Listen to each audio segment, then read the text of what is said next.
Hello, this is Lori from To Live as Christ in Action and Truth. Today is day 8 of my personal 30-day blog challenge, and today has been a pretty rough day for me. Honestly, the last couple of days have been kind of rough. And today's topic is not going to be an easy one for me to talk about, but I know that I need to talk about it. And some of these topics are more than just downright uncomfortable.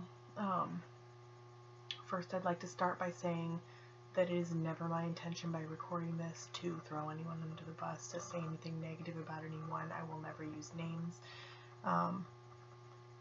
But today I'm going to talk about abuse, and very specifically about verbal abuse. My actual topic title is Stupid, Fat, and Ugly.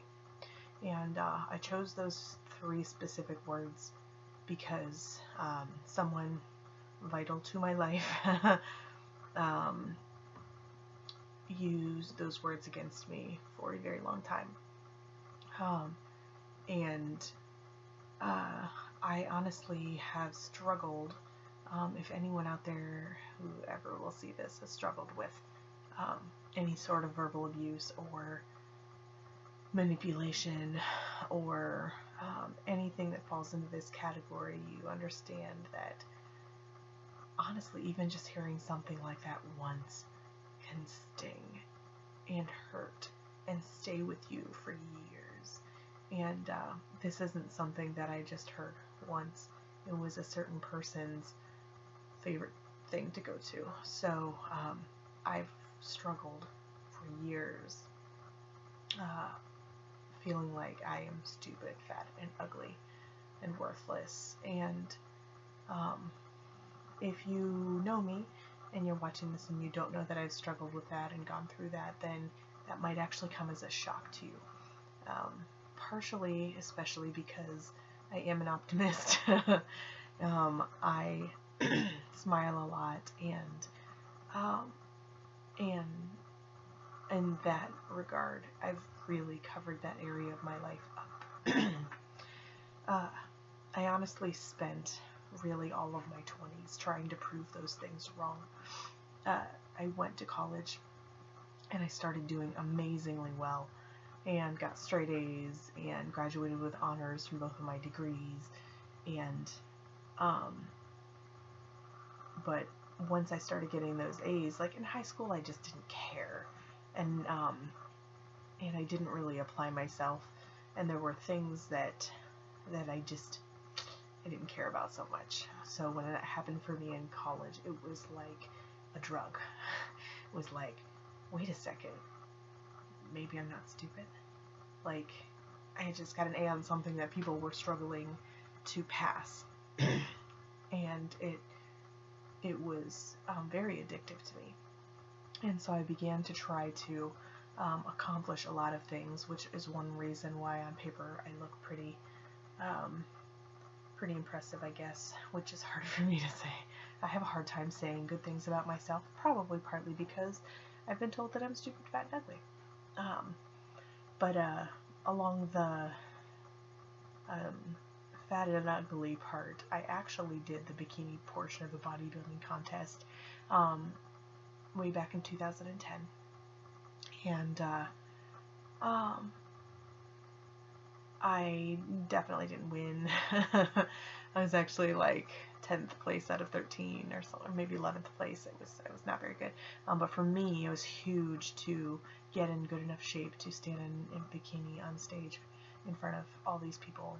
And I felt completely out of place. And honestly, I think I had such body dysmorphia at the time that when I was that slim, I never saw it. And I looked in the mirror after the show and thought, who is this person that I'm seeing that's so fit in the mirror? Because it didn't register that it was me. And I didn't stay there very long. I did get back into shape after Madeline and the whole fitness aspect of my life, despite how I currently look, which is not fit and skinny. I'm not a huge person, but I'm not where I was. But anyways, all of those things really and truly just started because I was void filling. I was trying to prove to myself that that person was wrong. And I didn't. Nothing that I did proved to me that any of those things were wrong.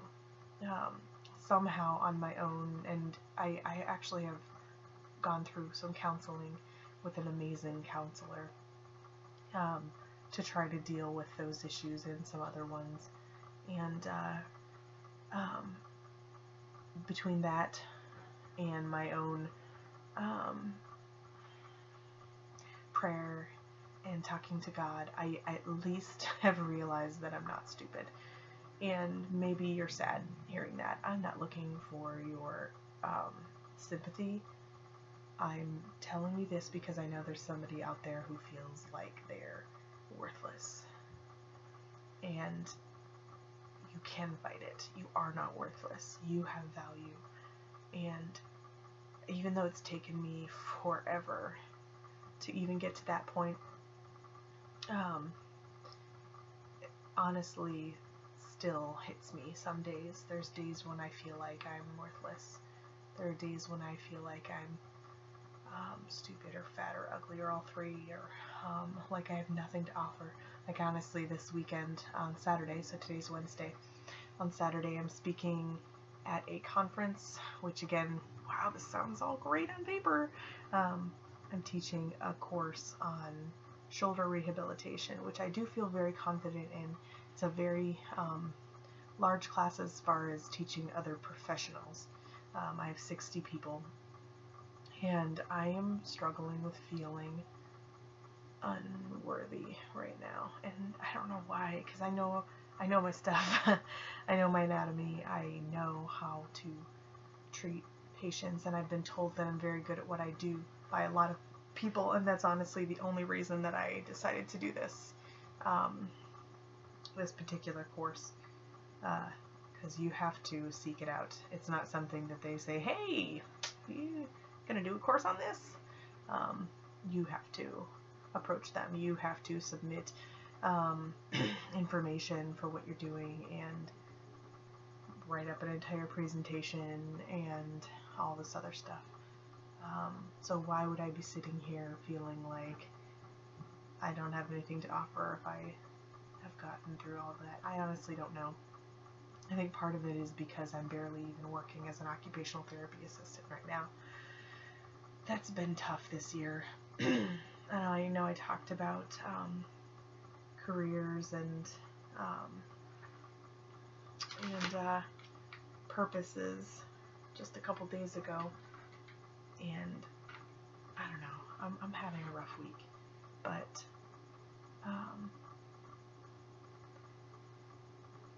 and even though I struggle with this, I know here, this is something I haven't said yet, sometimes we have a head knowledge of something. Like, I know that those things that were told to me were wrong.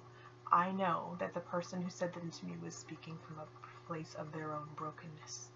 I know that they were using that as a tactic to get a desired result, no matter how wrong of a scenario that is.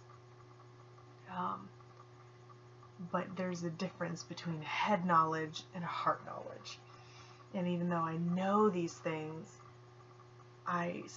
some of it has made that gap, that 12-inch gap, or however far it is, from my head knowledge to my heart knowledge. I know that I'm not stupid, but I don't know that I'm not fat or ugly, and especially right now where I'm not anywhere near as fit as I was at one point. And I seem to have a mental block to actually being consistent with that, which is probably part of the healing process. So there is a process to it though, and here I am, 30 something and still struggling with things that happened to me when I was a kid. That is just reality. If you're sitting here and you haven't dealt with things, or you're struggling with things that happened to you, you are not alone. But I also have to say, you can get past it. You can. Even though I'm not entirely past it, I know you can heal. There are certain parts of me that have healed. I don't believe that healing is a one-time thing. It is a multi-stage process where we come to grips with what happened to us. And the Savior of the world reaches his hand out and touches you in those areas that you've been hurt. And part of the healing process, I think, is being able to do what I'm doing right now, which is talking about it, because I can help people who've been there before. And maybe that sounds like a really dull reason to have gone through it in the first place, but verbal abuse and physical abuse and all that stuff is very way more common than it should be, and you're not alone, and those things don't have to last forever, and you can heal. That's all I've got to say. Alright, that's enough on that. I'm gonna end it for today and go get some sleep because I'm tired. Alright, have a good one.